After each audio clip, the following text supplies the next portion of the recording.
Today we're going to be talking about end behavior, a very important aspect of functions that shows up a lot both graphically and algebraically. End behavior, defined simply, refers to the behavior of the graph of a certain function as its x values become very, very large positive numbers and very, very large negative numbers. So we could say the end behavior of a function describes how its graph is behaving as x becomes very, very positive. We could say mathematically as x approaches positive infinity, and as the x values become very, very negative, or as the x values approach negative infinity.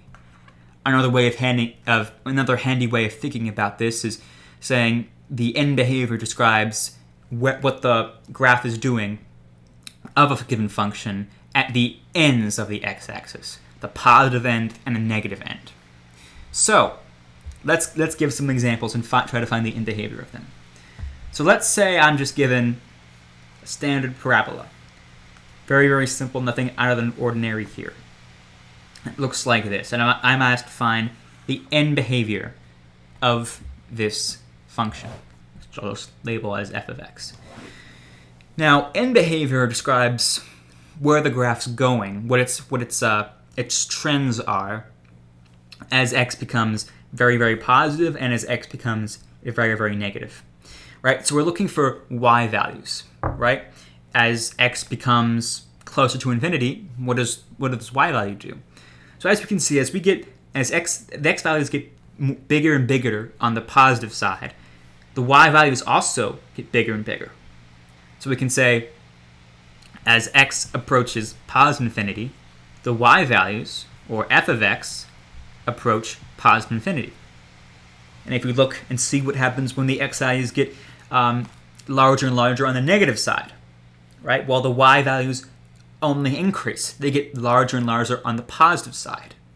So we would say as x approaches negative infinity, f of x approaches, which we indicate with an arrow, positive infinity. And that's just a way of talking about and representing end behavior. Now, let's say we have a more complicated graph where we've got multiple things going on at once. Let's say we have something like this, cubic function, right? With something like, right? And I'm given that this is g of x, and I'm asked to find the end behavior of this function.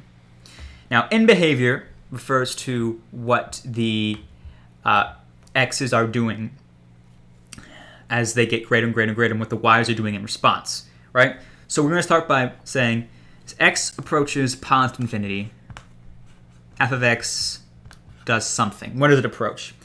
Well, as x gets more and more positive, we can see that our line's going down here. It's going to get more and more negative. So as our x's become greater and greater, our y's will become more and more negative. So they'll approach negative infinity. What about when our x's become more and more negative? What happens then as x's approach negative infinity? Well, we can see our graph here goes up and up and up. It approaches positive infinity because it becomes continuously greater and continuously greater. So we can write it like this, right? Now, end behavior, this is the interesting part. End behavior isn't just limited to graphical observations. We can actually determine end behavior purely algebraically. We can look at an equation and we can say, as I plug in larger and larger positive numbers, what does f of x approach? What happens to f of x? And as I plug in larger and larger negative numbers, what does f of x approach or change in response to, right? So let's say we have something like f of x equals x squared. Well, if I plug in 9999999 as my x, a very, very large x value, and I square it, I'm going to get an even larger x value. So when my x's are positive, my y's are going to be positive as well, and I'm going to be approaching positive infinity. Let's say my y's are negative, and I plug in negative 9999999.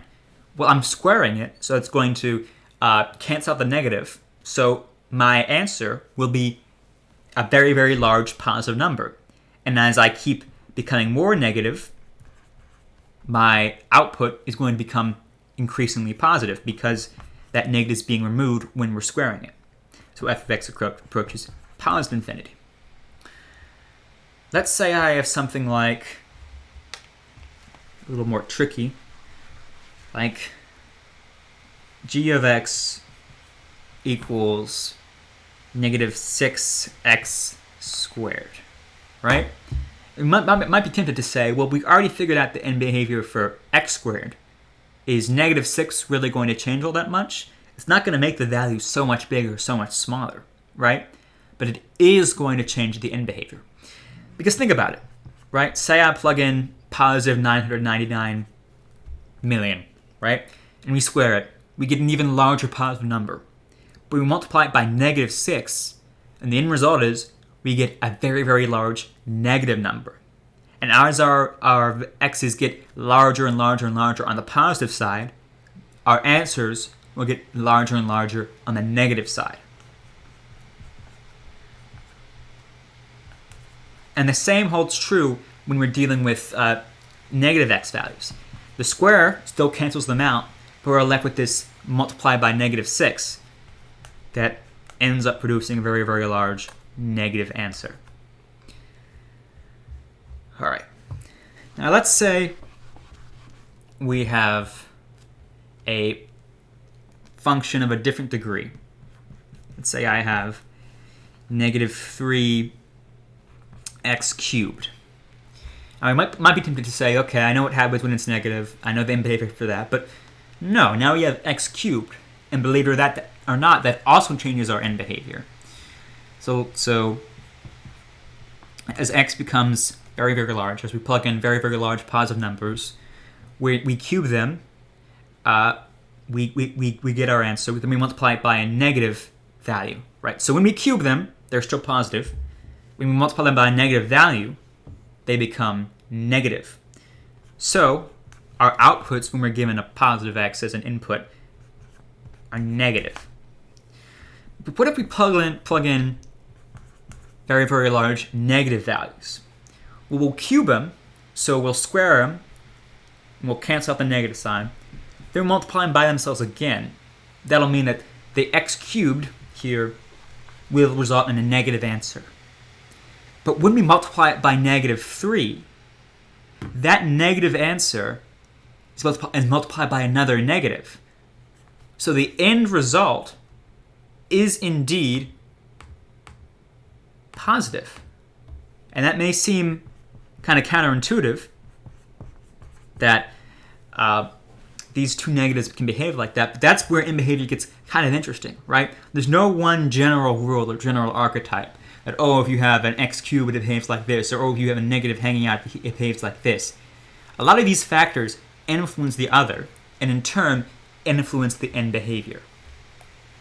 Now, as we're doing this, you might have noticed some certain types of relationships. And these relationships hold true anywhere. So we are dealing with equations that, I'll write this in function form, that look like f of x equals a times x to the n, where a and n are both numbers. And we noticed if our degrees and our coefficients out in front were different values, we get different end behavior. And we can actually standardize this into a general pattern. If this exponent, if n is even and a is greater than 1, right? So it's not negative, then as x approaches positive infinity, f of x will approach positive infinity, and as x approaches negative infinity, f of x will approach positive infinity. But if n is even and a is less than 0, they both will be negative. If n is odd,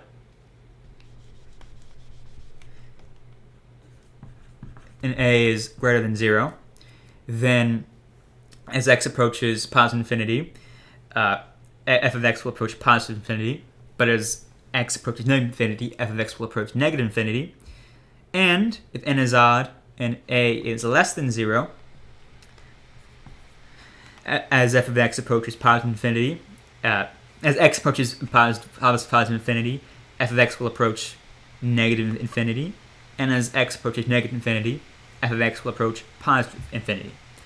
And so we can see that as these combinations change, so do the signs of our end behavior. Right, now this may seem like a lot to memorize, but don't worry. You do not have to memorize any of this. It's just a way to categorize what we've discovered. Just get in the mindset of thinking about what would happen if I plugged in a really, really large positive value and really, really large negative value. And you don't actually have to plug them in. You just have to think about the sign of the result, really. And that's all you have to do to find end behavior. It's not hard. It's not difficult, though it can be challenging when you're first introduced to it. But just keep calm and plug in values, and everything will be okay. What if we have a polynomial? Because so far we've only been dealing with finding the end behavior of functions that have one term. What do you have something like z to the x? Z is just a funny function name I want to throw in. Let's say negative 12 x squared plus, 4x. Is our end behavior going to change because of this 4x? And as it turns out, it actually doesn't. The end behavior of a polynomial function is the same as the end behavior of its leading term, or the term that comes first with the largest exponent, right? So the end behavior of this is the same thing as the end behavior of negative 12 x squared. We don't have to worry about the 4x. Now you might be asking, hey, why is that true? Well, that's because this term, anytime we're squaring a number, especially a very, very large number, it will always overpower a term that's just x. Even if this was like negative 0.000001, and this was, 10 to the 10 times x. Eventually, as our numbers got larger and larger and larger, this would overpower this, and the end behavior would come from this, not this. Right? Well, let's go back and let's finish up and let's find the end behavior of this last polynomial. So we had negative 12 x squared plus 4x. And we just have to find the end behavior of negative 12 x squared. So since the degree of this is even, and the leading coefficient, this negative 12, is negative, the end behavior is as x approaches positive infinity, z of x will approach negative infinity, and as x approaches negative infinity, z of x will approach negative infinity. And that's end behavior. It's not too bad. You can do it with graphing. You can do it with algebra. It's all about looking for where x values are very, very large positively and very, very large negatively, and then trying to think about how that would impact the y values. Would they be positive? Would they be negative? From there, you figure out your end behavior, you write it out, you use the format, and you're done. I hope that helped, and have a great day.